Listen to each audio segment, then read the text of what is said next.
আমি জানি না, আমরা কেউ জানি না রে কার ঘোড়া কোথা থেকে আসে। তো দেখলাম ঘোড়াটা রোদের মধ্যে খুব হাঁপাচ্ছিল, ঘোড়াটা একদম চুপচাপ। তাই ভাবলাম কল থেকে ঠান্ডা জল নিয়ে গেলাম। আমাদের তো ফ্রিজ নেই, তো ফ্রিজের জল দিতাম ঠান্ডা জল, তো ফ্রিজ নাই, কল থেকে জল দিলাম। তো ঘোড়ার জল নুন দিয়ে খায় কি না লবণ দিয়ে সেটা জানি না, গরু তো লবণ দিয়ে জল খায়, তো আমি এমনি শুধু জল দিয়েছি। জল বেশি খাবে না, এই যে অল্প জল খেলো, আর জল খেলো না, এই যে এইটুকুনি জল খেয়েছে। যাই হোক, যেটুকু খেয়েছে। এখন ঘোড়াটা দেখো চলে যাচ্ছে।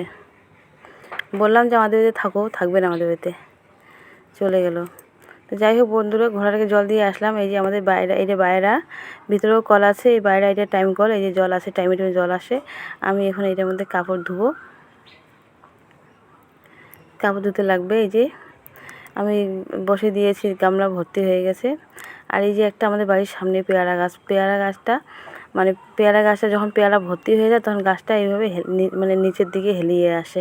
যখন পেয়ারা শেষ হয়ে যায় গাছটা উপরে চলে যায়। ওই পেয়ারাটা খুব মিষ্টি, লাল রঙের পেয়ারা, খুব মিষ্টি, ভালো লাগে পেয়ারাটা খেতে।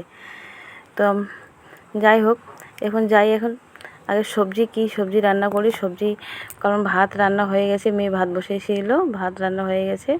এবার আমি সবজি মানে আগে কেটে নিই সবজিটাকে। কী সবজি রান্না করব দেখি সবজি রান্নাঘরে গিয়ে। তো বন্ধুরা চলে আসলাম রান্নাঘরে আসলাম। এখানে দেখছি পটল আর ভেন্ডি আছে।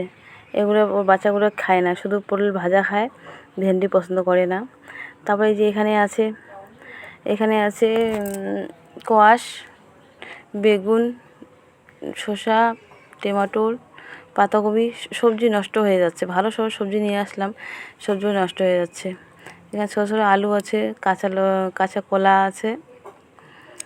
বলছে এগুলো সবজি কেউ খাবে না, যদি মাছ মাংস বা ডিম থাকে তাহলে ঠিক আছে, আর কিছু লাগবে না। তো যাই হোক বন্ধুরা, আমার খাওয়া দাওয়া শেষ হয়ে গেছে। এবার আমি দেখো রাত্রে এখন বাজে 5:30 6টা প্রায় বাজে। চলে আসলাম বাজারে। আমি বাজারে আসলাম, বাজারে ভাবলাম যে আর কিছু অল্প অল্প সবজি নিয়ে যাই, ভীষণ গরম পড়েছে। তো আসলাম বাজারে একটু। তো বাজার থেকে কী নিয়ে যাবো ভাবতে পারছি না, কারণ সবজি তো বাড়িতে পড়েই আছে। তবু আমি চলে আসলাম, দেখি বাজার থেকে কী নিয়ে যাই।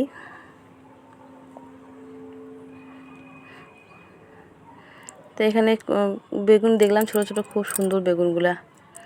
ভাবলাম বেগুনগুলো নিব, অনেক বেশি দাম বলছে। তো বন্ধুরা, আমি বাজার থেকে দেখো যে মাছ নিয়ে আসি, আর অল্প করে শাকসবজি নিয়ে আসি। এই যে ট্যাংরা মাছগুলো বললো ভালো আছে, ডিম হয়ে গেছে, সেই জন্য নিয়ে আসলাম, ভালো মাছগুলো, খুব ভালো। তো বন্ধুরা, তোমরা আমার ভিডিও দেখো, তোমরা আমার চ্যানেলটাকে সাবস্ক্রাইব করো না, লাইক শেয়ার কমেন্ট কিচ্ছুই করো না, প্লিজ করো।